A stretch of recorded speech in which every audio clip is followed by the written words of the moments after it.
Hello, I'm Kyle Brandt. You may or may not know me, but I'm a psychologist and I make a comfortable living. I'm 32 and things are looking up for me, or so I thought. This whole thing started about a month ago.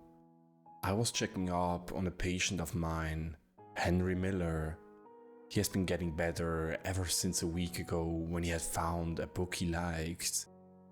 I found it odd, but the book had apparently helped him out and he's doing much better.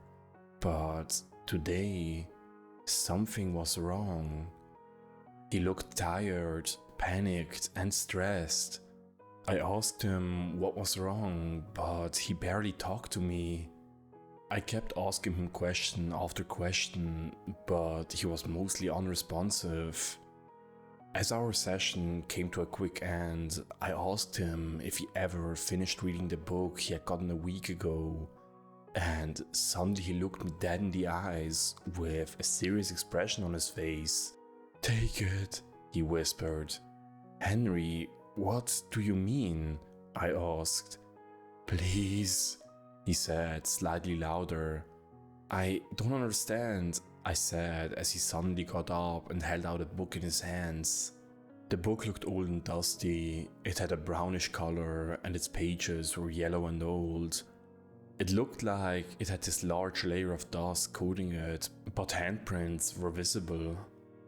"You want me to read the book?" I asked cautiously, pressing an emergency button on the wall that called down to security. He saw what I did and lunged at me, knocking me off the floor and sending the book under the desk. I quickly moved my hands to defend my face as he clawed and scratched at me, screaming at me.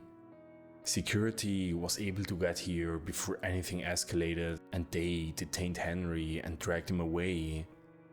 Janitors arrived and cleaned up the situation a couple of minutes later, and I was laid off from work for the day.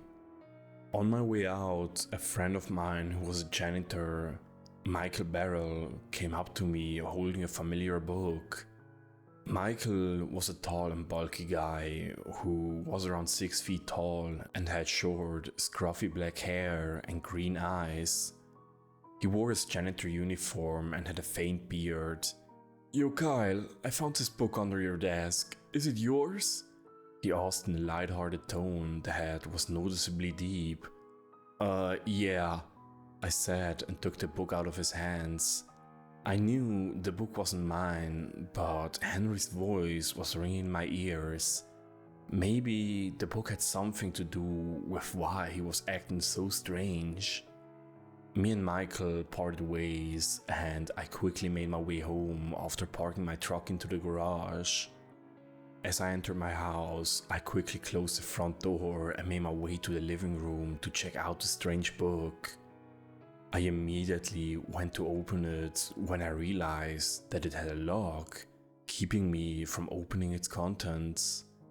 Swearing to myself, I made my way back to the building I worked at, only to realize that it was closed. Everyone had gone home early. I banged on the front door, hoping someone would come and let me in, but nobody answered me. Sighing, I made my way to the back and used the spare key I had and entered the building. If I was caught sneaking in, I would most likely get fired, but I knew what I was doing. Keeping the book tightly held by my waist, I made my way through the building, looking for my office. It would be much easier if it wasn't so damn dark, but as I continued looking around, I managed to find my office. I made my way inside and started looking around near my desk and where the scuffle between me and Henry happened. Everything looked clean and completely normal, as if it had never happened. Panicking, I realized that one of the janitors probably had the key. I immediately left my office and rushed back home, retreating to think of another plan. After making my way back into the living room, I sighed and examined the book again. It didn't look any different, but the keyhole seemed to resemble an odd shape, making it clear that the actual key would be much different than a normal looking one. I entered my bedroom and sighed, quickly turning off the lights and closing my eyes, a plan clear in my mind. The next morning, everything played out normally and I got to work a bit early to talk with some of the janitors. Oddly, Michael wasn't here today, but I brushed it off as he had many sick days that he could use whenever he felt like it. For the rest of the week, Michael was absent and I still couldn't find the key. I was clearly getting suspicious of Michael, so I decided to visit him at the end of my work shift. After getting into my car, I made my way to Michael's house. You might be asking how I knew where he is. The answer is simple. His birthday was 3 months ago and I still remembered his address. I approached his house, but something was immediately off. The house looked abandoned, desolate and barren. I quickly made my way inside and looked around, only to realize that Michael wasn't at home. I looked through his house, looking for the key, but the only thing that caught my attention was his diary, lying on the floor, pages scribbled in ink and strewn across the floor. I grabbed a couple pages and found one that was from today. It's been 5 days and I can't keep thinking about it. The key to everything I desire, to everything I need. I know where it is. The door to my happiness. I am going there today, and if he gets in the way, I won't hesitate. I was in complete shock. Michael was at my house right now, trying to get the book that is in my bedroom. I grabbed my phone and dialed 911 and told them to go to my address. Then I quickly got into my car and drove home as fast as I could. I couldn't let him get the book.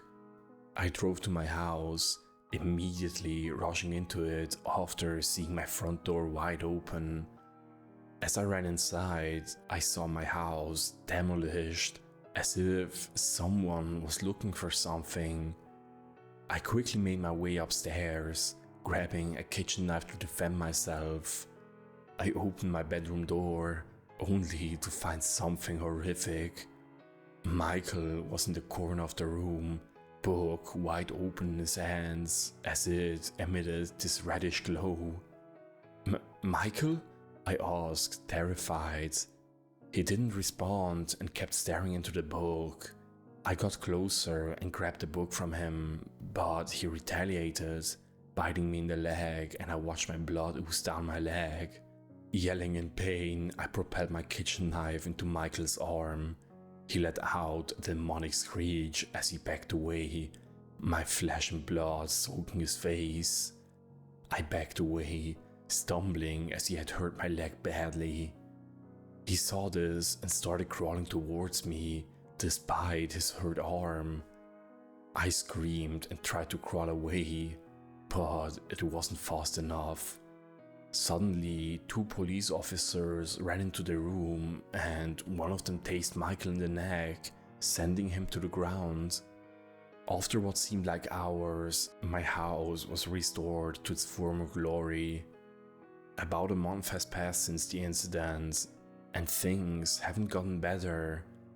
The book lays dormant in my dresser drawer, with the key in my wallet. I can sometimes hear the book whispering to me, but I try to ignore it.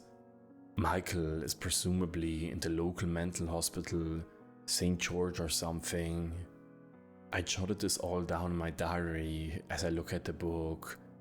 Maybe one look won't hurt, right? Hey guys, thanks for listening to today's story. This story is a series. I will narrate the next parts as soon as I can and then get them out to you. And with nothing more to say, have a great day and until next time.